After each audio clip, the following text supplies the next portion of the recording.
Hoy nos corresponde el capítulo 2, versículo 12 al 18. Y es una carta maravillosa, hermosa, una carta exhortativa a mantener el amor, la unidad, el compromiso, la fidelidad, la entrega. Ya, como dijimos la semana pasada, también es un llamado a vivir como cristianos humildemente, a tener la actitud que tuvo Cristo, esa actitud de desprenderse a sí mismo por el beneficio y la bendición de otros, en este caso de cada uno de nosotros. Y decíamos que el apóstol Pablo ponía su vida como ejemplo y decía, para mí el vivir es Cristo y el morir es ganancia. Por supuesto que muchas veces uno no se hace esa pregunta porque vivimos en un mundo y en una libertad religiosa donde nuestra vida nunca se ha quizás visto en peligro por causa del Evangelio. Pero uno siempre debe preguntarse lo que la palabra de Dios dice. La Biblia dice que vendrán tiempos peligrosos en los cuales algunos apostatarán de la fe, siguiendo a espíritus y a doctrinas de demonios. Y ese tiempo no está muy lejos, mi querido hermano. Pero al venir ese tiempo de apostasía, ¿sabe usted cuál va a ser el gran problema de la iglesia que va a enfrentar? El problema es que muchos creyentes y muchas iglesias están abrazando y practicando lo que es contrario a la palabra de Dios. Entonces, cuando hayan pastores, cuando hayan líderes religiosos que están a favor de todo lo que está en contra de la palabra de Dios, los que van a ser como raros y extraños van a ser los que se mantengan fieles y firmes. Y cuando ellos vengan como autoridad a decirnos, ¿por qué ustedes no están aceptando, no están permitiendo esto y aquello? Y nosotros digamos, porque la palabra de Dios dice, entonces van a decir, pero hay pastores, hay líderes, hay ministros, hay de todas las religiones involucrados aquí participando de esto, ¿y por qué ustedes no van a participar? Entonces ya nuestra vida comienza a tener sentido cuando la palabra de Dios dice, para mí el vivir es Cristo y el morir es ganancia. Pablo estaba preso por causa de ¿qué? Por causa del Evangelio. ¿Por qué? Porque los grupos religiosos que existían en aquel entonces estaban de una u otra forma conectados con el Imperio Romano. Estaban a merced del Imperio Romano y bailaban al ritmo que el Imperio Romano les tocara. Ahora la pregunta es, ¿qué vamos a hacer nosotros como cristianos? ¿Bailaremos al ritmo del sistema y del mundo o haremos las cosas como Dios espera y demanda de nosotros? Pues todos nos vamos a ver de una u otra forma en algún momento confrontados o nos vamos a ver ante la realidad que nos va a tocar decidir o obedecer a Dios o desobedecer a Dios. Ahora, Pablo decía, para él el vivir era Cristo. Decía que si había amor, si había consolación, si había algún consuelo, si alguna misericordia de parte de Dios para con nosotros, entonces nosotros deberíamos completar el gozo del apóstol Pablo, hacerlo que rebosara de alegría, viviendo conforme a la palabra del Señor. Pero hoy nos llama, y pudiéramos decirlo de esta forma, es un llamado a ser luz. La exhortación del apóstol Pablo para la iglesia es un llamado a ser luz. ¿Sabe cómo uno se da cuenta de que la luz es tan importante cuando está en oscuridad? Un carro puede que de repente donde hay luz y otros carros alumbrando no se note tanto la potencia del alumbramiento del carro. Pero cuando usted va en una carretera o en una calle oscura, sola, y su carro alumbrando, usted se da cuenta de cuánta bendición es poder tener luz en los carros. Ahora, es un llamado que Dios nos hace a hacer luz en medio de tantas tinieblas. Nosotros estamos en medio de un mundo confuso, un mundo oscuro, un mundo hostil, un mundo que completamente va caminando de espaldas a Dios, y allí es entonces donde Dios nos llama a nosotros a hacer luz. Vamos a leer desde el versículo 12 en adelante del capítulo 2. Dice, por tanto, amados míos, como siempre habéis obedecido, no como en mi presencia solamente, sino mucho más ahora en mi ausencia, ocupaos en vuestra salvación con temor y temblor. Porque Dios es el que en vosotros produce así el querer como el hacer por su buena voluntad. Haced todo sin murmuraciones y contiendas, para que seáis irreprensibles y sencillos hijos de Dios, sin mancha, en medio de una generación maligna y perversa, en medio de la cual resplandecéis como luminares en el mundo, asidos de la palabra de vida, para que en el día de Cristo yo pueda gloriarme de que no he corrido en vano, ni en vano he trabajado. Y aunque sea derramado en libación sobre el sacrificio y servicio de vuestra fe, me gozo y me regocijo con todos vosotros, y asimismo gozaos y regocijaos también vosotros conmigo. Señor, gracias por esta tu palabra, Señor. Te pedimos que tú puedas hablar a nuestro corazón, a nuestra mente, que puedas iluminar, Señor, nuestros pensamientos y que tu palabra nos ayude, Señor, a poder vivirla, Señor, y a poder, Señor amado, ponerla por obra, Señor. Gracias porque tú nos hablas, Señor, por medio de tu palabra y nosotros podemos, Señor, entender lo que tú quieres decirnos, Señor. Te pedimos fortaleza espiritual, vitalidad, Señor, y que tú quites de nuestro corazón y de nuestra mente cualquier cosa, Señor, que interrumpa o se interponga, Señor, en nuestra obediencia a ti, Señor. En el nombre de Jesús te damos gracias. Amén. Entonces, llamados a hacer luz. ¿Cuántos saben que ese es el llamado que nosotros tenemos? Llamados a vivir en santidad en medio de un mundo totalmente liberal. En un mundo donde la moral ya pasó a otro punto. Ya todo es de acuerdo a como usted lo vea. Ya no se trata de lo que es bueno y lo que es malo, lo que es correcto, lo que está bien y lo que está mal, sino que todo depende de cómo usted quiera ver las cosas, según, porque nadie es dueño de la verdad absoluta. ¿No han escuchado esa frase en este mundo en el que estamos? Todo es desde la óptica que usted lo mire. A veces somos mentes cerradas, dicen algunos. Tienes que abrir tu mente, expandir tu mente para poder percibir y darte cuenta de que las cosas no son de esta manera. La Biblia dice que los tiempos finales se caracterizarán precisamente porque a lo bueno llaman malo y a lo malo llaman bueno. No hay que ser un teólogo para entender que ese tiempo llegó hace rato, mis amados hermanos, y que vivimos en medio de él. Todo lo corrompido, todo lo que es contrario a la moral, contrario a lo que son los principios bíblicos, es lo que se ve como algo normal y común fuera. Porque el sistema se ha encargado de hacer ley el pecado, de convertir en algo bueno lo que es contrario a la palabra de Dios. Ahora, los creyentes siempre debemos pensar en el propósito de nuestra salvación. ¿Para qué Dios nos salvó? Somos salvos. Dice la Biblia por medio de la fe, y esto no es de nosotros, es un don de Dios. Un don significa un regalo. Dios nos regaló la salvación. Dios nos ha salvado. Pero la pregunta es, ¿cuál es la razón? ¿Para qué fuimos nosotros salvos? Fuimos llamados y salvados en primera instancia para la gloria de Dios. Para eso fuimos llamados. Pero también para proclamar y revelar al Señor. Revelar a Cristo, mostrar a Cristo, proclamar a Cristo, predicar a Cristo. A la iglesia, que somos nosotros los que hacemos parte, no el recinto como tal, tenemos la responsabilidad de predicar, de anunciar, de proclamar el evangelio de Jesucristo, el evangelio de la salvación. Nuestra actitud y la forma de vida que llevamos debe testificar de la salvación de nuestras almas. Si yo digo que soy cristiano, que soy salvo, que Dios me ha perdonado, mi vida debe confirmar lo que yo pronuncio con mis labios.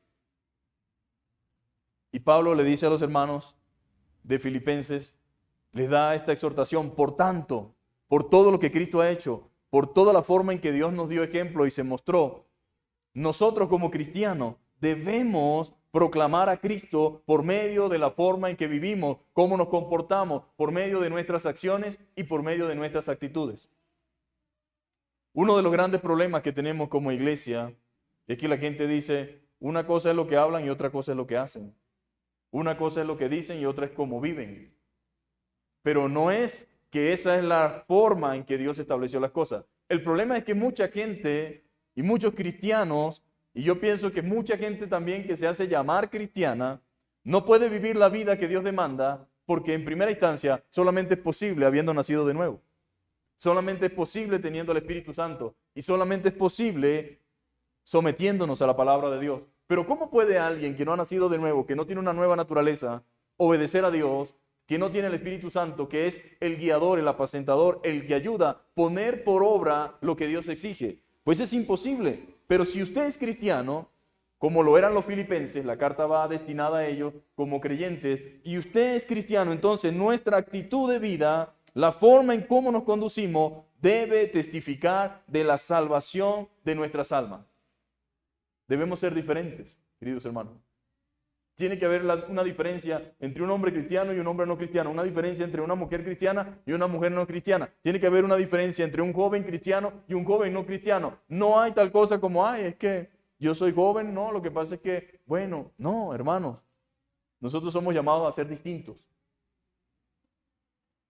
Dios nos ha llamado con un propósito.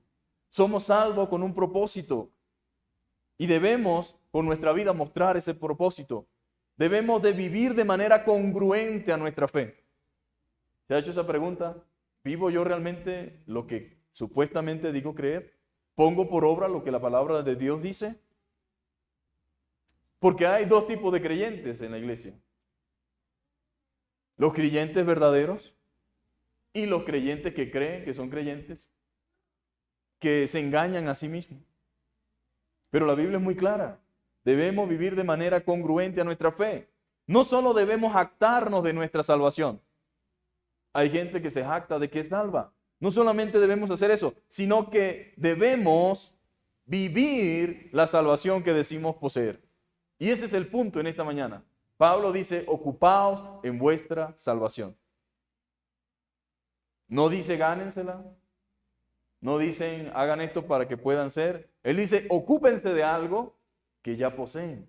Ocúpense de su salvación.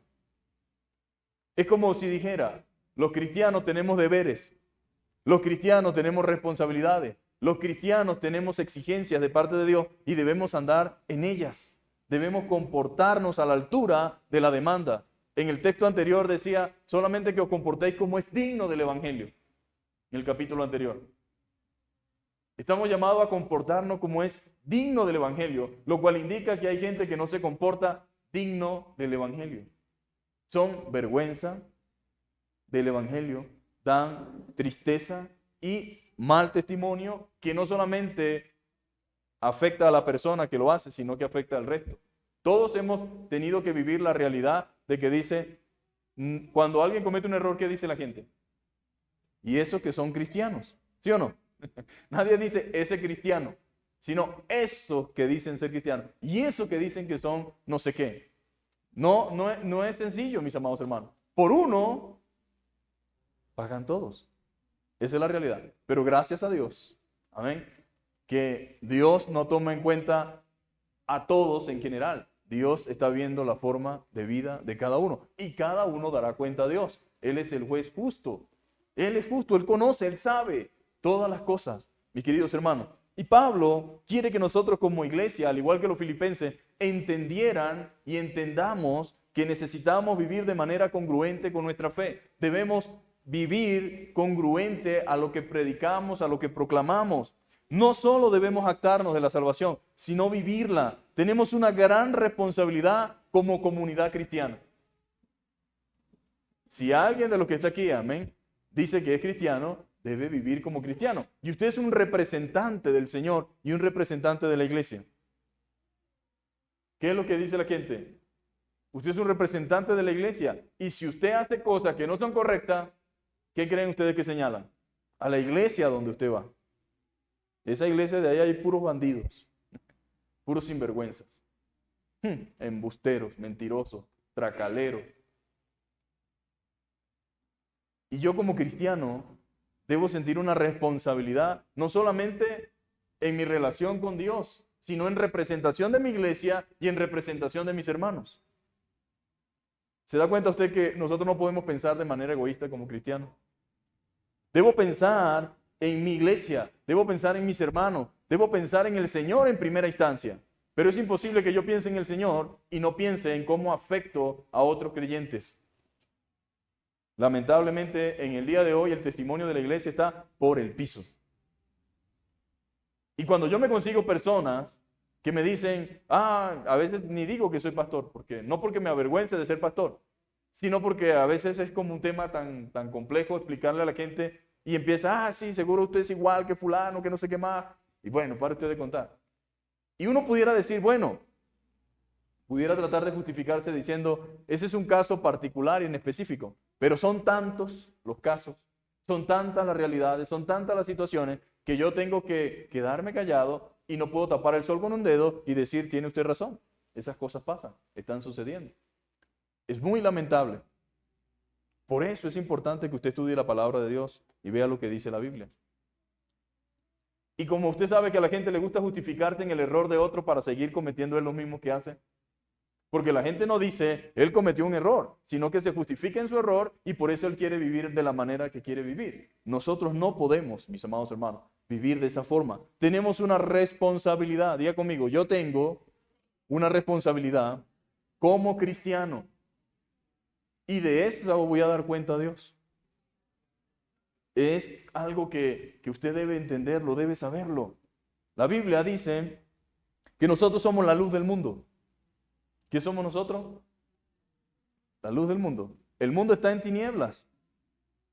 No hace falta ser muy entendido para darse cuenta de la realidad. El mundo no como creación, sino como sistema que gobierna, que controla. Ese mundo que nosotros conocemos está en tinieblas y la Biblia dice, ustedes son la luz del mundo. Y dice la Biblia, ustedes son la luz del mundo como una ciudad en lo alto de una colina que no puede esconderse. Todo el que va por aquí en Bogotá y pasa por alguna montaña sabe que allá hay viviendas y hay casas. Es imposible. Ahí están las luces prendidas, ahí sabe uno que se ve. Todo el que pase por aquí, de casi de cualquier lado ve el Monserrate, ¿sí o no? Y sabe que ahí está el Monserrate. Y nadie puede negar que ahí está el Monserrate, al menos que esté mal de la cabeza.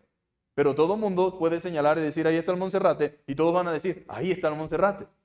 Lo que la Biblia dice es claramente que nosotros somos la luz del mundo y así como una ciudad está en lo alto de una colina, no puede esconderse. Todo mundo debe darse cuenta que nosotros somos cristianos, sin necesidad de hablar, sin necesidad de expresarlo. ¿Y cómo puede darse cuenta? Tenemos que ser diferentes en la forma en que hablamos, en la forma como nos comportamos, en la manera en que nos relacionamos, en el trato con los demás, en la manera en que nos expresamos. De repente no va a decir usted es cristiano evangélico, parece, tú eres raro, tú eres diferente. Algo pasa con este señor, algo pasa con esta señora, algo pasa con este chico, es distinto al resto. Y en algún momento se le va a acercar y le va a preguntar, porque la gente rara llama la atención. Y cuando uno es diferente, la gente se acerca y pregunta, epa, no sé, ¿tú eres algún tipo de religioso, algún tipo de cosa? ¿Y por qué le van a preguntar eso?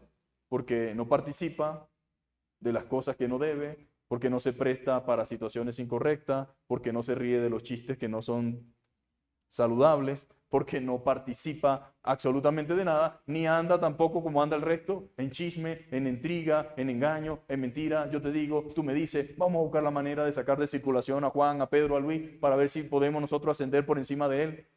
No hace eso. Por lo tanto, un cristiano se nota. Y un cristiano es una persona que inspira confianza. Es un cristiano verdadero, es una persona que muestra transparencia, credibilidad. Hermanos, pero lamentablemente, mis amados hermanos, la iglesia ha dejado de enseñar, de predicar esto y tenemos un montón de cosas. Años atrás se decía, necesito a alguien que cuide mi casa o que cuide algo en mi negocio y decían, ojalá consiga un evangélico, porque esa gente es fiel. Yo no comparto lo que ellos hacen, no estoy de acuerdo con lo que ellos enseñan, pero sé que son gente fiel. Ahora no importa que sea pastor, no importa que sea evangelista, de todo tenemos que dudar. ¿A qué punto tan lamentable hemos llegado como iglesia? Pero la Biblia dice que un cristiano es como una casa en una colina que no se puede esconder. Nadie enciende una lámpara y luego la pone debajo de una canasta. ¿Quién dice quiero luz en la oscuridad y después la tapa? No, nadie hace eso. Eso es imposible de no notar. En cambio, la coloca en un lugar alto donde ilumine a todo lo que están en casa. De la misma manera, dice la palabra, dejen que sus buenas acciones brillen a la vista de todos. Ahora, esto no significa que nosotros vamos a andar por la vida haciendo cosas para que la gente nos vea y nos diga, ay, qué bueno es usted o qué noble es usted. No. Cuando la Biblia dice, dejen que sus buenas acciones brillen a la vista de todos, es porque eso es lo que se espera de la conducta natural de un cristiano. Yo no debo hacer un esfuerzo por ayudar. Yo entiendo que es mi deber ayudar. ¿A quién voy a ayudar? Al que sea, el que lo necesite, en el momento que lo requiera. No se necesita que yo haga un esfuerzo por colaborar, porque eso debe ser algo que está en mí, innatamente como cristiano. Mi nueva naturaleza y mi vida como creyente debe llevarme a la acción y a no ser indiferente y a pasar por un lado. Por supuesto que no vamos a poder resolver los problemas de todo el mundo. Por supuesto que nosotros no estamos en capacidad de resolver todas las necesidades del mundo, pero las que estén a mi alcance y yo pueda y que dependan de mí, debo hacerlo de manera natural. Y no lo hago para que me firmen con cámara, para que me graben, para que lo publique. Debo hacerlo, como dice la Biblia, sin que sepa mi otra mano qué estaba haciendo yo. Así debo hacerlo. Pero también está la otra realidad. Hoy en día ha habido tanto abuso, tanto malversación de fondos, que ya la gente cuando te entrega algo para donaciones, te dice, tómeme una foto, grábeme un video y mándemelo cuando lo entregó, porque yo no voy a creer hasta que no vea. ¿Se da cuenta usted de todo el problema? Hay Biblias que son gratuitas. Anteriormente se daban Biblias gratuitas, pero hay avispados que las venden. Y lamentablemente te entregan Biblia y te dicen, bueno, necesito ver cuando las entregas. Si te dicen Biblia, quiero 100 fotos con la persona que está recibiendo la Biblia. Ahora, no hay necesidad de que eso sucediera. Pero la realidad es que el comportamiento y la conducta de muchos creyentes, que se hacen llamar creyentes, que son falsos creyentes, lobos disfrazados de ovejas, como dice la Biblia, se introducen en las iglesias y hacen todo esto. Ahora, deben dejar que sus buenas acciones brillen a la vista de todos, para que todos alaben a su Padre Celestial. ¿Será que Dios está siendo alabado por la conducta de los cristianos en el día de hoy? Seamos honestos. ¿Está Dios realmente recibiendo alabanza por las buenas conductas y acciones de sus siervos? Lamentablemente no es en todos, porque no podemos decir que todo es así, pero en todos no es de esa manera. Hay conductas de muchos cristianos que lo que hacen es que la gente maldiga, blasfeme y se exprese de una forma lamentable y triste.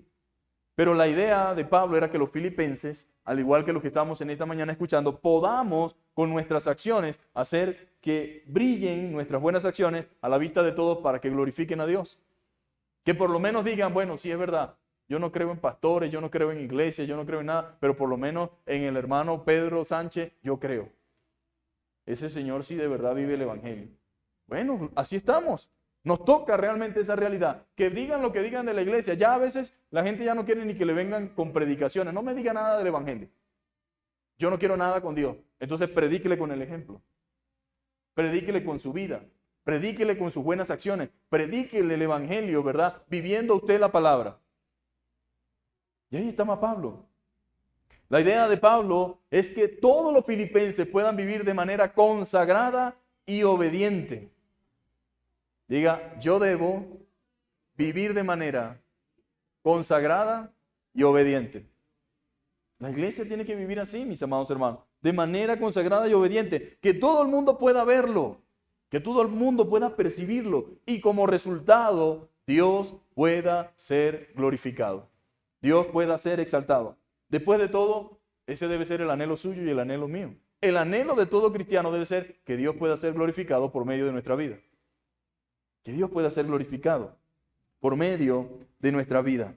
Que podamos ser instrumentos que lleven gloria al nombre de Cristo. Ese es el deseo.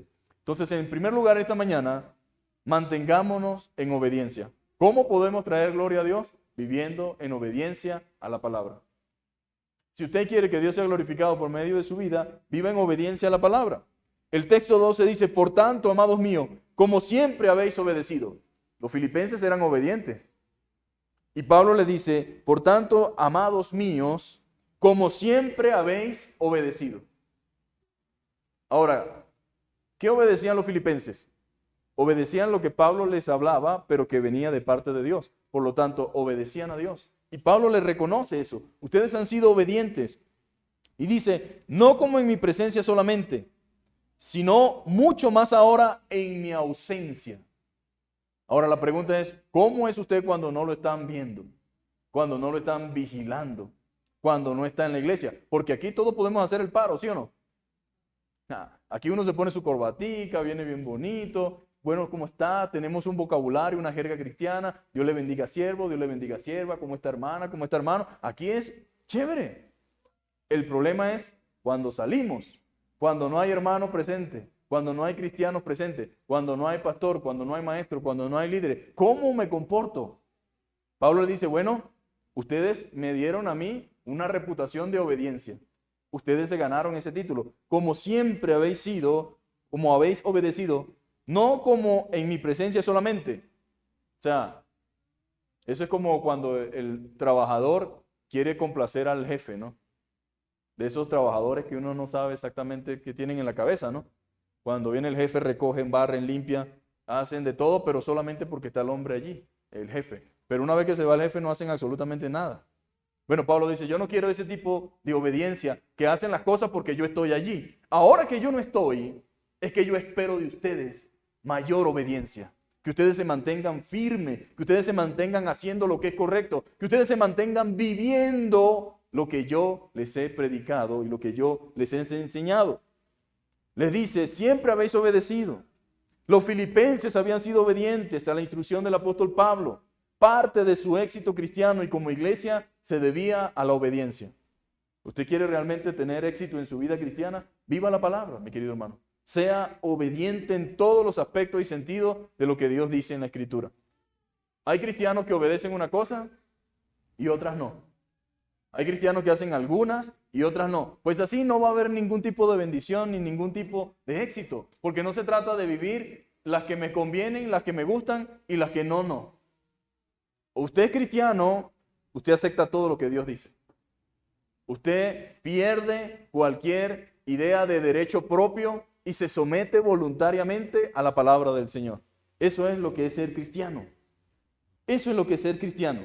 Entonces, el éxito radica en que como cristiano y como iglesia, nosotros podamos obedecer a Dios. ¿Y la obediencia qué trae, mis amados hermanos? Bendición. La obediencia trae bendición a nuestras vidas y hace posible nuestro crecimiento y desarrollo. Vea a los hijos que no obedecen cómo son. Es un ejemplo muy natural para que tengamos una idea de lo espiritual. Un hijo desobediente, el papá le puede dar todo lo que necesita. Le puede decir que puede estudiar en la universidad que él quiera. Le puede decir que lo va a apoyar en todo lo que él quiera. Pero el hijo desobediente siempre vive como que si fuera un mendigo. Como que si no tuviera padre o como que si no tuviera madre. Pero no es porque no recibe o no tiene amor. Ese es el resultado de la consecuencia de la desobediencia. Lamentablemente, mis amados hermanos, no podemos crecer como cristianos ni crecer como iglesia si vivimos en pecado y en desobediencia. Eso no va a traer bendición. Pero el hijo que es obediente disfruta de los beneficios y la bendición de su padre, de su aprobación, de su apoyo, de su respaldo, de su provisión. Todo lo que esté a su alcance humanamente, él estará dispuesto a hacerlo por su hijo obediente. Ahora, como iglesia y como cristiano, yo no me estoy refiriendo a que somos salvos por obras, pero me refiero a que cuando somos salvos tenemos que vivir conforme a la salvación que hemos recibido, conforme a la satisfacción que le genera al Padre la obediencia. ¿Cuánta satisfacción genera un Padre terrenal la obediencia, sí o no? Y como decía el hermano Gustavo ayer en el ayuno, la obediencia es mejor que los sacrificios. Porque hay hijos que son desobedientes y después vienen con regalitos y tome papá, tome mamá, pero no me compre, hijo, eso no es lo que yo quiero de usted. Yo no quiero teléfono, yo no quiero televisor, yo no quiero viajes para San Andrés, yo no quiero para Santa Marta, yo quiero una hija o un hijo obediente. Eso me complace, eso me satisface y eso es mejor que todo lo que tú puedas traer a casa. Y hay hijos que sí, son generosos, le dan muchas cosas a los padres, pero no hay nada que satisfaga a un padre más que la obediencia. Ahora, imagínese a Dios. ¿Qué podemos darle nosotros a Dios? Con un viajecito a San Andrés, si Él hizo San Andrés. ¿Cómo podemos complacer a Dios? Con las Bahamas. Él hizo las Bahamas, pero no solamente hizo las Bahamas, hizo las Maldivas. No solamente hizo las Maldivas, hizo Tailandia, todas las islas que existen, los archipiélagos. Todo fue creado por Él. A mí no me venga con viajecito, dice Dios. Yo quiero obediencia. Y yo no quiero que me des, yo quiero darte. Yo quiero darte a ti todo lo que yo tengo para que tú lo recibas y puedas disfrutarlo. Pero necesito de ti como hijo obediencia. Es lo que Él espera. Y es lo que Pablo le decía. Obedezcan. Obedezcan. Usted puede observar la diferencia entre un cristiano que obedece al Señor y otro que no lo hace. Y aquí valga la acotación. No hacemos esto para estar cuestionando o para estar vigilando la vida de otro. Me refiero en un sentido de ilustración para que nosotros entendamos que el creyente obediente realmente se nota, mi amado hermano, en su vida espiritual. No me refiero a lo material, hay muchos desobedientes con muchas cosas materiales. No puedo decir que porque tenga mucho es obediente, ¿no? A veces tiene mucho porque precisamente los chanchullos y todo lo que se hace mal, pues hace que uno crezca como la espuma, ¿sí o no? Muy rápido. Pero pronto se revienta la burbuja y se viene todo para abajo. Entonces, uno puede ver esa diferencia entre un cristiano que obedece al Señor y otro que no lo hace. El que sigue la instrucción divina siempre tendrá resultados espirituales favorables. Tendrá una vida estable, firme en el Señor. Y Pablo quiere que los filipenses mantengan su obediencia, no solamente cuando Él está presente, sino mucho más ahora en su ausencia. ¿Qué le dice uno a los hijos? Mira, voy a salir, me voy, aquí te dejo. Espero que te comportes a la altura, espero que no traiciones mi confianza que te estoy dando. Y bueno, vuelvo tal día, vuelvo a tal hora. ¿Qué pasaría si encontramos muchachos, muchachas en la casa sin previo aviso, sin conocer, sin saber? ¿Cómo podemos confiar en un hijo así? Que le decimos una cosa y hace otra. Que nos dice que va al Monserrate y está por allá llegando, no sé, a Santa Marta, a Cartagena. Que nos dice que va a la casa de una amiga y va a la casa de otra gente. No podemos confiar en alguien así. No podemos confiar en alguien que nos dice mentiras, que nos miente, que nos engaña. La pregunta es, nosotros también somos hijos de Dios. La pregunta es, ¿somos sinceros con Dios? ¿Somos honestos con Dios? ¿Decimos la verdad? ¿Hacemos lo que decimos que vamos a hacer? ¿Cuántas veces no hemos llorado y le decimos, Señor, voy a hacer esto, ahora sí, Señor, ayúdame porque yo quiero? Y seguimos haciendo lo que no debemos hacer. Seguimos viviendo de la manera que no debemos vivir. Mantenga su obediencia, mi querido hermano. No solamente cuando están presentes las autoridades, sino mucho más ahora, en la ausencia, dice Pablo. Y es muy fácil obedecer mientras tenemos la presencia física de las autoridades, ¿sí o no? Es muy fácil. Y eso pasa mucho con los hijos y también deben obedecer no solo cuando los padres están presentes, sino incluso cuando ellos no estén. En mi ausencia, dice Pablo, deben ser mucho más obedientes. Ahora, eso es lo que el texto dice, pero dice también claramente, ocupaos en vuestra salvación, temor y temblor. ¿Qué es ocupados en vuestra salvación con temor y temblor? Ocuparse o ocúpense en las cosas concernientes a su salvación. Significa enfóquense en su vida espiritual. ¿Está usted trabajando para su vida espiritual o usted está conforme con la vida espiritual que tiene? Pero Pablo dice, ocúpense en su salvación, enfóquense en su vida espiritual, trabajen esforzadamente hasta alcanzar la madurez espiritual. Sí, ya usted es salvo por gracia. Sí, usted es santificado en un sentido posicional, pero usted tiene que crecer en la santificación, en la santidad. Y ese es un trabajo constante, de día en día, arduo, hasta alcanzar la madurez espiritual, hasta que Cristo sea formado en nosotros. La Biblia dice hasta que lleguemos a la estatura del varón perfecto. Y esa es la estatura de Cristo. Ya les dije, no se compare con otra persona. Hay gente que se siente bien porque él está mejor que Juan. Otro dice, ay no, yo estoy bien, estoy mejor que Juan y que Pedro. Pero ¿quién dijo que yo voy a sentirme completo o bien porque soy mejor que Juan que Pedro? La Biblia dice, compárate con el Señor hasta que lleguemos a la estatura del varón perfecto, es lo que dice la Biblia. Hasta que Cristo sea formado en nosotros. Ahora, este texto en particular que acabamos de leer ha sido objeto de muchísimas controversias. Muchísimas controversias. Especialmente porque algunos parecen entender como que el apóstol estuviera mandando a la gente a ganar su salvación. Yo no sé si usted ha escuchado a esas personas que dicen, bueno, yo creo que voy al cielo porque, bueno, yo hago esto y me porto así, me porto así. La Biblia dice, por las obras de la ley ningún ser humano podrá ser justificado delante de Dios. Y dice, no hay justo ni aún uno. No hay quien haga lo bueno, no hay quien entienda. Dice la Biblia, por cuanto todos pecaron están destituidos de la gloria de Dios. Mas Dios muestra su amor para con nosotros, en que siendo aún pecadores, Cristo murió por nosotros. En pocas palabras, en toda la Biblia se registra que el hombre no puede salvarse por sus buenas acciones. Por lo tanto, Pablo no puede estar hablando en primera instancia de que deben ganarse su salvación. Cuando en el capítulo 1, al contrario, más bien dice, doy gracias a Dios en Cristo Jesús cada vez que me acuerdo de ustedes y hago mis oraciones porque me contento de ustedes. Él está hablando a unos hermanos creyentes. En ningún momento Pablo está refiriéndose aquí a que no son salvos. Más bien Pablo dice, el que comenzó la buena obra en ustedes, ¿y cuál es la buena obra? Dijimos que la buena obra es la salvación.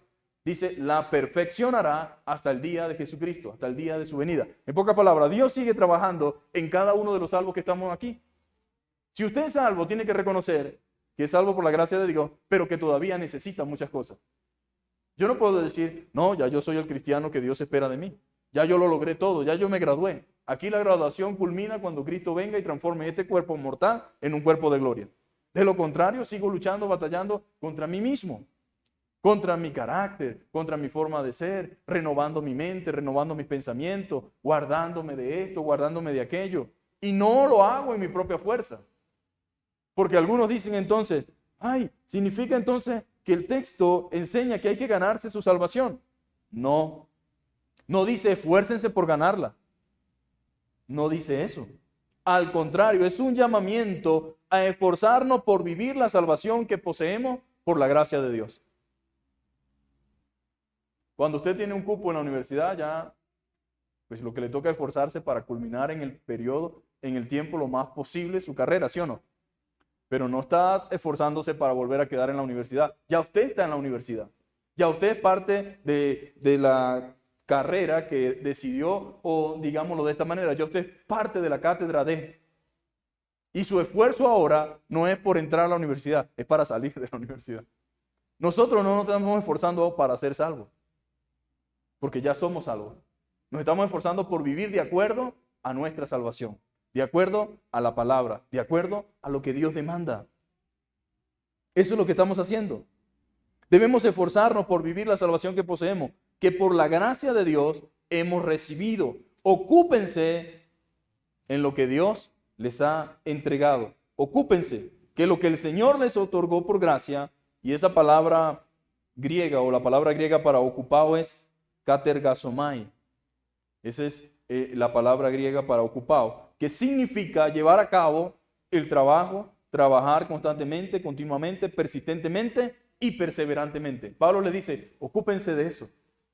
Vivan la vida cristiana, vivan el evangelio. ¿Cómo? Persistentemente, constantemente, perseverantemente, completen el trabajo. Trabajen completamente para lograr alcanzar hasta que Cristo sea formado en nosotros. Hasta que Cristo sea formado en usted y sea formado en mí. El cristiano debe dar evidencia constante en su vida diaria de que está ocupándose realmente en su propia salvación. La pregunta es, ¿cómo estoy?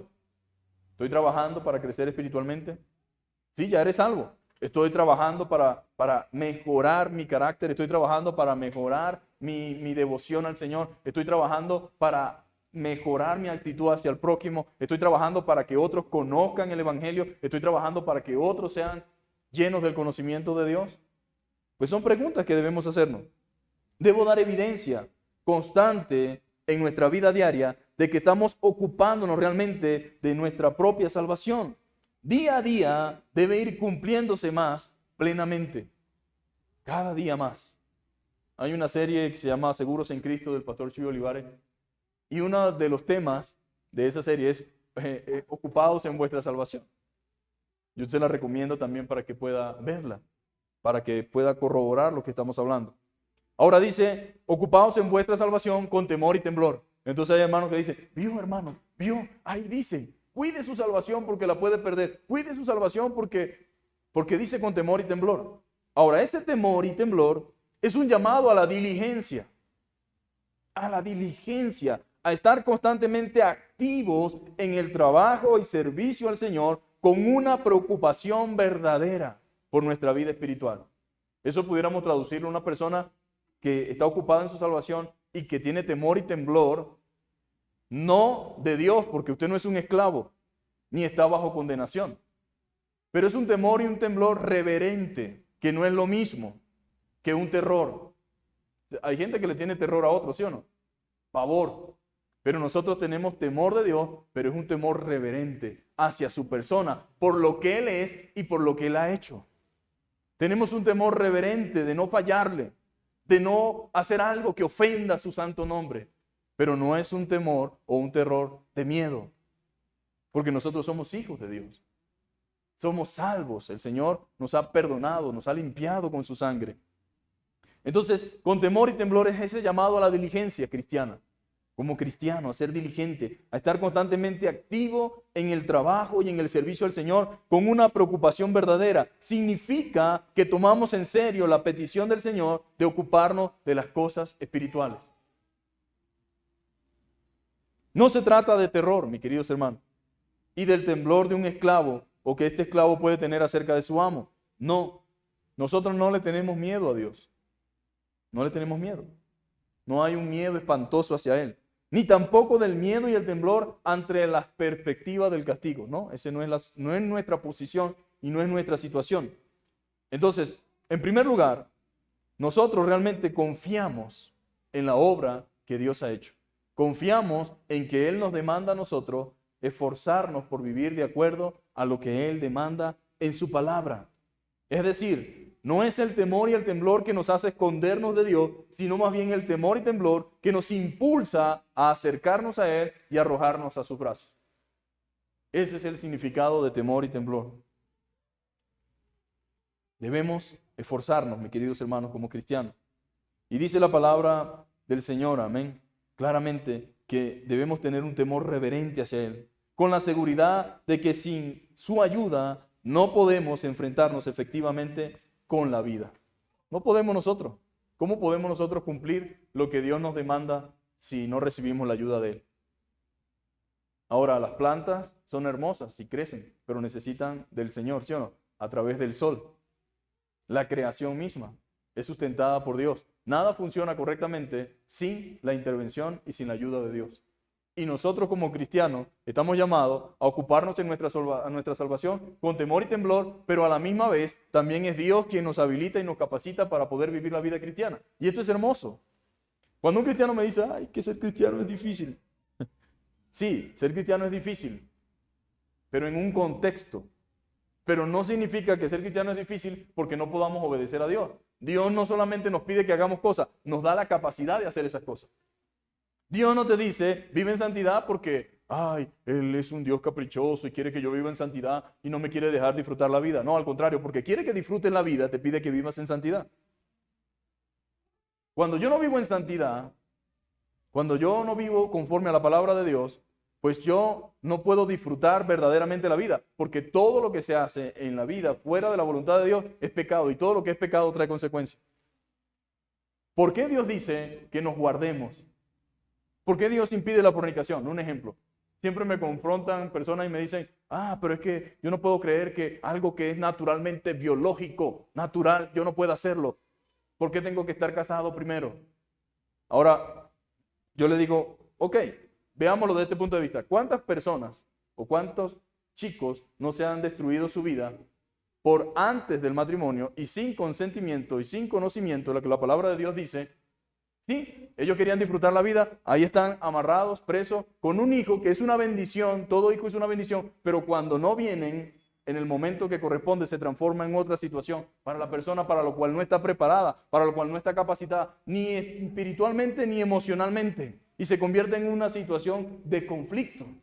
Ahora, todo porque me salgo del parámetro, no es que Dios no quiere que disfrute, pero hay un orden en las cosas de Dios, hay un tiempo, y en ese tiempo es que tú verdaderamente vas a disfrutar de las cosas de Dios. No es que Dios no quiere que disfrutes, Dios quiere que disfrutes a plenitud y no de a ratico, ni de a media, ni tampoco después en una situación que se convierta en un problema.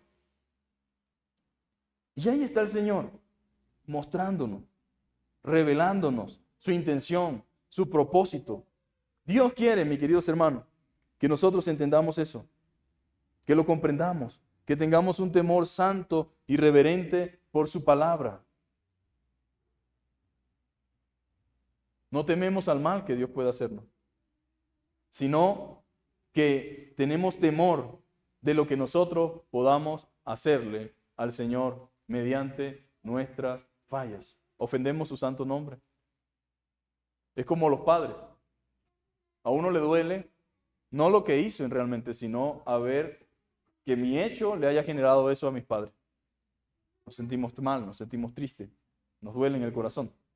Ahora, también dice la Biblia, ocupaos en vuestra salvación con temor y temblor, porque Dios es el que en vosotros produce así el querer como el hacer por su buena voluntad. O sea, Dios es el que nos da la capacidad.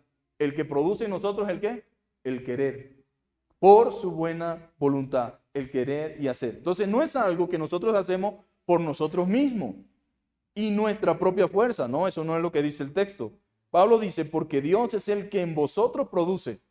O sea, las buenas acciones que usted va a hacer, lo bueno que usted quiere hacer para Dios, no provienen de usted mismo, sino que Dios pone en usted ese querer. Él pone en usted ese sentir. Dice, por su buena voluntad. Dios obra en nosotros, ¿cómo? Mediante su Espíritu Santo. ¿Quién es que nos redarguye de pecado? El Espíritu Santo. A veces estamos frente al pecado, frente a la tentación, y posiblemente humanamente queramos hacer algo, pero internamente hay una voz que más nadie puede escuchar, pero que mi mente y mi conciencia escuchan muy claramente. Que me dicen, Jesús, eso es pecado, eso no me agrada a mí, eso no está bien, eso no te va a beneficiar. ¿Y qué hace un cristiano cuando se encuentra ante esta realidad? Obedece la voz de su Señor. Ahora, usted hace lo que hace porque es Dios quien pone en usted y produce el querer como el hacer por su buena voluntad. ¿Y cómo lo hace? Mediante su Espíritu Santo, mi querido hermano, habilitándonos y capacitándonos para obrar conforme a su voluntad. Ahora, lo que sí debe querer usted como cristiano es hacer la voluntad de Dios. Debe querer, debe anhelarlo. En pocas palabras, Él nos ayuda mediante su Espíritu para que podamos llevar a cabo su voluntad. Él nos pide algo, pero nos habilita para que cumplamos con ese algo. O sea, que no tenemos excusa para decir, bueno, Señor, lo que pasa es que yo soy hombre. Ojo, es que pasa es que era una tentación muy grande. No, Dios nos habilita. Amén. Y qué maravilloso es el Señor, que nos pide y exige, pero nos ayuda a cumplir todo lo que exige. Dios pide y exige, pero nos ayuda a cumplir todo lo que exige. La palabra que usa Pablo para obrar y hacer es la misma palabra griega, que en griego es energeo, que significa ser activo, eficiente, obrar y operar. O sea, Dios pone en nosotros esa capacidad de energía, de ser eficiente, de obrar y de operar. ¿Se da cuenta usted de lo hermoso y maravilloso que es esto? Aquí hay dos cosas significativas. Siempre se usa de la acción de Dios. Lo que yo hago, lo hago porque Dios me habilita y me capacita. Y de una acción efectiva. La obra de Dios no puede frustrarse ni quedarse a media. Tiene que ser efectiva y completa. El Señor es quien en realidad produce buenas obras y fruto espiritual en la vida de los creyentes. ¿Qué dice San Juan? Que Él es la vid y nosotros somos los pámpanos. Ahora, ¿qué dice? Separado de mí, nada podéis hacer. La manera en que la mata de mango es que esté pegada a la vid. ¿Sí o no? El secreto radica en que se mantenga en el tronco, en la raíz, en lo que da sustento al resto de la rama. Pero si yo agarro y desgajo una rama y la pongo afuera, ¿puedo esperar fruto de esa rama? Nunca habrá fruto de esa rama. Lo mismo sucede con la vida cristiana. Separado del Señor, yo no puedo dar fruto. Yo puedo dar fruto cuando permanezco, amén, en su palabra, en su verdad, cuando convivo viviendo lo que Dios espera de mí. Esto, mis queridos hermanos, se lleva así, de esa forma. Él obra por medio de nosotros con su Espíritu en nuestro interior. En 1 Corintios, capítulo 1, versículo 26, dice lo siguiente. 12:6. Dice la palabra del Señor. Y hay diversidad de operaciones, pero Dios, que hace todas las cosas en todos, es el mismo. O sea, que Dios es el que hace posible todas las cosas en todos, en cada uno de los que estamos en esta mañana, en este lugar. Entonces, debemos ocuparnos. ¿Cuántos desocupados hay? A veces estamos tan desocupados espiritualmente, ¿verdad? Que nos pudiera pasar lo que le pasó a David. David debía estar ¿dónde? Era el tiempo en que los reyes iban a la guerra. ¿Y dónde estaba David? En el balcón. Ahí hay muchas cosas, ¿no? Unos dicen que Betsabé también fue culpable, otros dicen, pero la Biblia es muy clara. Tú eres el responsable, tú eres el que lleva la consecuencia. Y él no estaba en el lugar donde debía estar. Y cuando uno no está en el lugar que corresponde estar, pues uno tiene la puerta abierta a la tentación, queridos hermanos. El cristiano debe estar donde le corresponde estar. El cristiano debe estar haciendo lo que debe hacer. Y no debe andar por allí, mis amados hermanos, paseando en donde no debe, metiéndose donde no debe, porque no importa que usted diga, yo soy un cristiano de años, tengo muchos años en el Señor, la Biblia dice, el que cree que está firme, mire que no caiga. O sea, usted no puede tener autoconfianza en sí mismo. ¿Sabe qué significa también temor y temblor? Humildad, para reconocer que yo necesito el auxilio y la asistencia de Dios. Significa dependencia. ¿Dependencia de quién? De Dios. Y como cristiano, usted debe saberlo, mi querido hermano. Debe depender completamente del Señor. Sigue diciendo claramente, Dios es el que produce el hacer como el hacer por su buena voluntad. Hace todo sin murmuraciones y contiendas. ¿Cómo podemos nosotros hacer las cosas sin murmuraciones, sin contiendas? Cuando estamos ocupados en nuestra salvación, cuando estamos edificándonos espiritualmente, cuando estamos edificándonos mediante la palabra y cuando estamos en comunión con Dios, entonces usted hace todo sin murmuraciones. ¿Y por qué sin murmuraciones? Porque usted sabe para quién lo hace. Ahora, ¿qué genera la murmuración? Pleito, división. Eso genera la murmuración. Eso es, de hecho, es tan así que es mala educación secretearse delante de otra persona. Para que tengamos una idea de lo profundo que es lo que Pablo está diciendo. Si usted tiene que decir un secreto, no se lo diga delante del otro y le hable en la oreja, porque eso es desagradable y los niños tienen que aprenderlo. ¿Y cuánto más los adultos? La murmuración es hablar bajo. Pero ese hablar bajo no tiene ninguna idea, digámoslo de esta forma, no tiene la idea de prudencia, sino la idea de crear intriga, de crear división, de crear pleito. ¿Sabe lo que está haciendo Cristian? Ahí lo vi metiendo a venezolanos allí para darle, ¿cómo se llama? Tarjetas de débito, haciéndole la vuelta. Y entonces el otro dice, ay, ¿sabes lo que está haciendo Cristian? Y cuando viene a ver hay un pleito allí, hermano. Chismes, conflicto, división. Entonces en la iglesia lo que vamos a decir es porque va a edificar y va a ser de bendición. Yo no tengo nada de secreto aquí con nadie como para que los hermanos se enteren. ¿De qué no se puede enterar la gente? Por supuesto hay un contexto. Si hay un pleito y un problema entre dos personas y vienen buscando ayuda, eso no necesitan saberlo los demás, ¿sí o no? ¿Verdad que no? Y Pablo dice, hagan todo lo que hagan, háganlo sin murmuraciones y contiendas. Cuando yo entiendo que yo lo que hago lo hago para Dios, independientemente si los demás hacen o no, no tengo problema. El problema es cuando yo estoy haciendo las cosas en la carne para que me vean, para que me lo reconozcan, para que me alaben. Y entonces, ¿sabe qué es frustrante? Cuando usted hace eso con esa intención y no hay nadie que le diga, qué bueno lo que hiciste. Y entonces empieza la gente, aquí nadie valora lo que yo hago. Aquí nadie agradece lo que yo hago. Bueno, pero ¿para quién lo hiciste? Aquí todo lo que hacemos, desde limpiar la silla, desde barrer, desde limpiar el baño, desde recibir a alguien, desde traer un café, de poner, todo lo hacemos para Dios. Aunque Dios no toma café, ni necesita una aromática porque tiene frío. No, pero Él entiende que es de bendición para usted. Y como lo hacemos para el Señor, bendecimos su vida. Pero no estamos esperando de nadie ni de nada un reconocimiento. Ahora, eso no quiere decir que yo no sea agradecido. Te puede agradecer al hermano, hermano, gracias por ese café tan bueno que trae.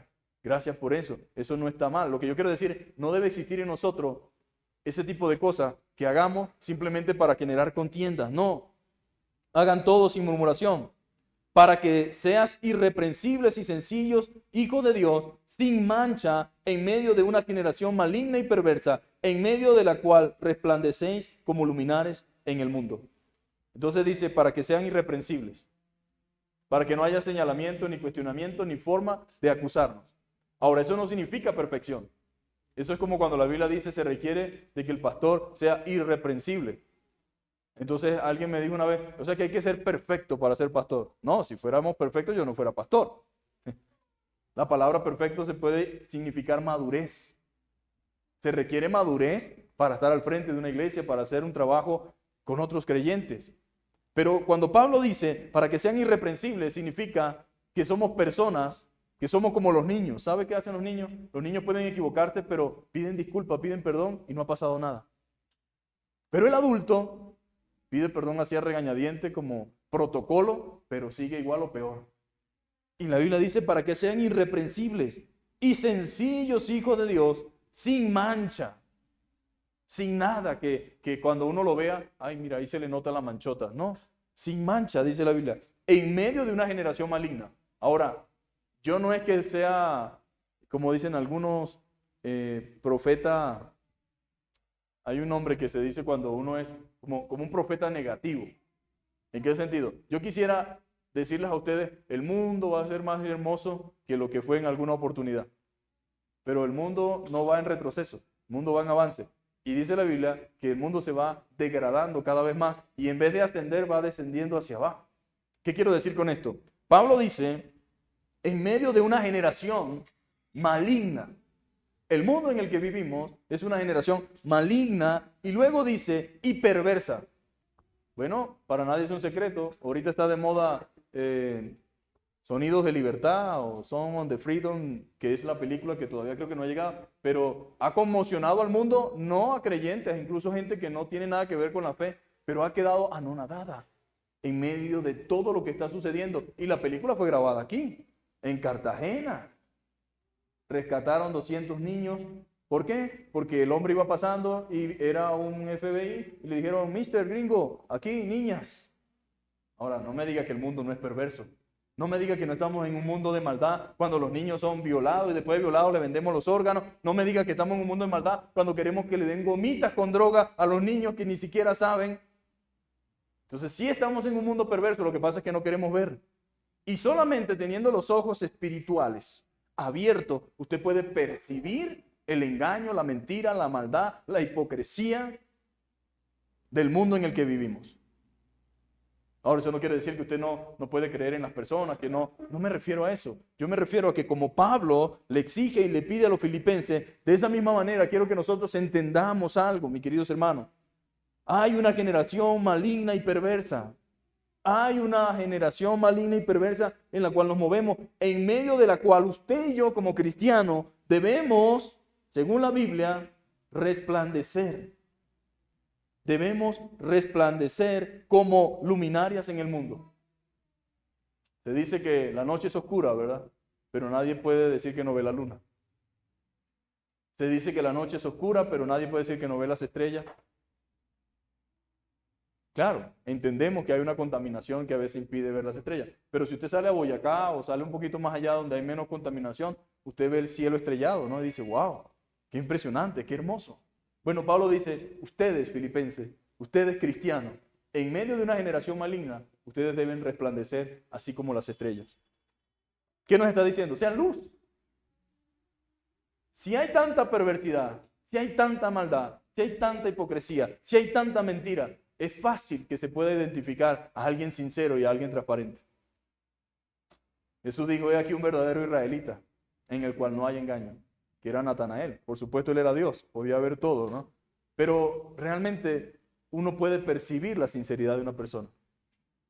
No estoy diciendo con esto que no existan casos o situaciones donde confiaron en una persona y esa persona fue todo lo contrario. Yo no me refiero a eso, pero me refiero que el Señor nos da hasta eso, discernimiento. Podemos ver la intención que hay detrás de la persona. Y yo creo que en la iglesia hace falta eso, el discernimiento espiritual, porque el Espíritu Santo ayuda a discernir las malas intenciones de los corazones. Digamos, ¿por qué es importante el discernimiento espiritual? Y el discernimiento espiritual viene precisamente cuando conocemos la palabra de Dios. Es un don del Espíritu, pero también se ejercita mediante el estudio de la palabra de Dios. Porque cuando alguien comienza con un lenguaje extraño que no está aquí sustentado en la palabra de Dios, pues esa persona no viene con buenas intenciones. No viene con buenas intenciones. Igual a su vida. Si usted es cristiano y se consigue con otro cristiano y ese cristiano le propone cosas que no son cristianas, si ese cristiano lo invita a cosas que no son cristianas, entonces no tiene que ser muy entendido. Usted sabe, esa persona no viene de parte de Dios. Porque un cristiano anima a otro a vivir de acuerdo a la palabra de Dios. Un cristiano no anima a otro a desobedecer a Dios. Y no puede ser buen amigo ni buena amiga alguien que me lleve contrario a la palabra de Dios. Entonces, Pablo nos anima, mis amados hermanos. Resplandezca en este mundo. Dice, asidos de la palabra de Dios, de la palabra de vida, para que en el día de Cristo yo pueda gloriarme de que no he corrido en vano, ni en vano he trabajado. Él tenía la esperanza de que los filipenses, el trabajo que se había hecho allí, no era en vano, mis queridos hermanos. Y le dice, agárrense del evangelio, agárrense de la palabra, agárrense de lo que les he enseñado. Fuertemente del evangelio, de la palabra.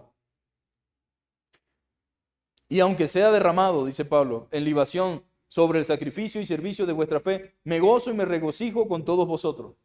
Pablo estaba en una situación de prisión, en una situación de sentencia. En cualquier momento él podía morir por causa del evangelio, pero él decía, eso a mí realmente no me importa. Ya lo había dicho, para mí el vivir es Cristo. Tómenlo así, como los sacrificios que hacían los paganos, como mucha gente dice un poquito de rompa a los muertos, ¿no?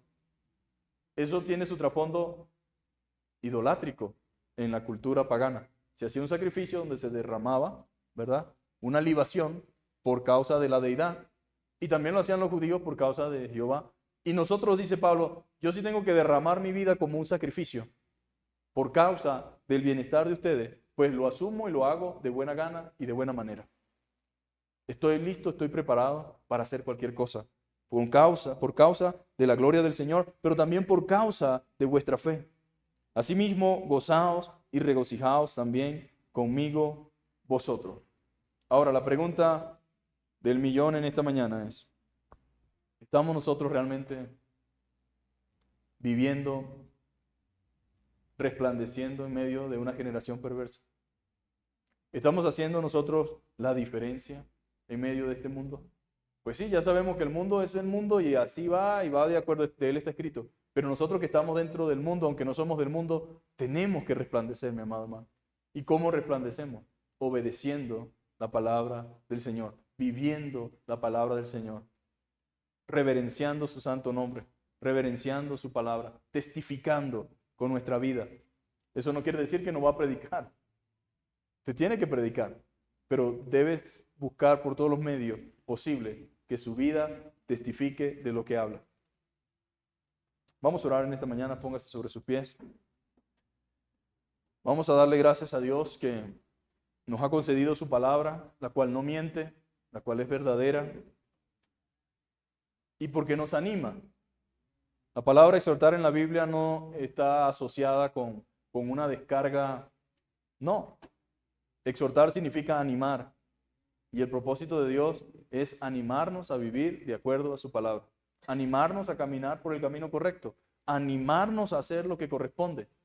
Y yo sé que Dios tiene propósito con cada uno de nosotros, amén, y también propósito como iglesia. Entonces, que podamos decirle, Señor, ayúdame a hacer luz, dame fortaleza, sabiduría espiritual, dame gracia, permite que yo pueda ponerme a la altura de la demanda y poder ser fiel a ti. Padre, en el nombre de Jesús te agradecemos, Señor, tanta bondad, tanta generosidad, Señor.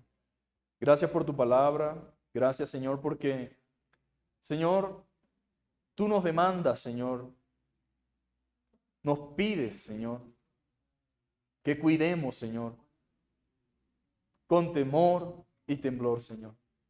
Que nos ocupemos, Señor, de algo que ya poseemos, que algo que ya tenemos, Señor. Que salgamos, Señor, de ese conformismo, Señor, de esa indiferencia, de esa apatía, Señor. Y que nos pongamos manos a la obra, Señor. Que accionemos en base a lo que nos has entregado, que es una salvación tan grande, Señor. Queremos pedirte en esta hora, Señor, que el único que nos puede ayudar, que es el Espíritu Santo, Señor, nos dé la capacidad, la gracia, Señor, para salir, Señor, del lugar en el que nos encontramos hacia la dirección que tú quieres, Señor. Bendice a cada uno de mis hermanos, Señor, cada una de mis hermanas, Señor. A cada joven, a cada jovencita, Señor. A cada niño, Señor, en esta iglesia, Señor. Y ayúdanos, Señor, en el nombre de Jesús, Señor, a poder ser fieles, Señor. Fieles a tu palabra, fieles a tu voluntad, Señor, y a perseverar en el bien hacer, Señor. Sabemos, Padre amado, Señor, que con cuánta facilidad se puede caer en la murmuración, Señor. Se puede caer, Señor, en la división. Se puede caer, Señor amado, en todas estas cosas, Señor, que no provienen de ti. Pero por eso te pedimos, Señor, que nos permitas, Señor, tener sensibilidad espiritual, sensibilidad ante tu palabra, Señor, para que podamos reconocer, Señor, nuestra falta, nuestro pecado, nuestro error, humillarnos delante de ti, pedirte perdón y vivir de manera diferente, Señor.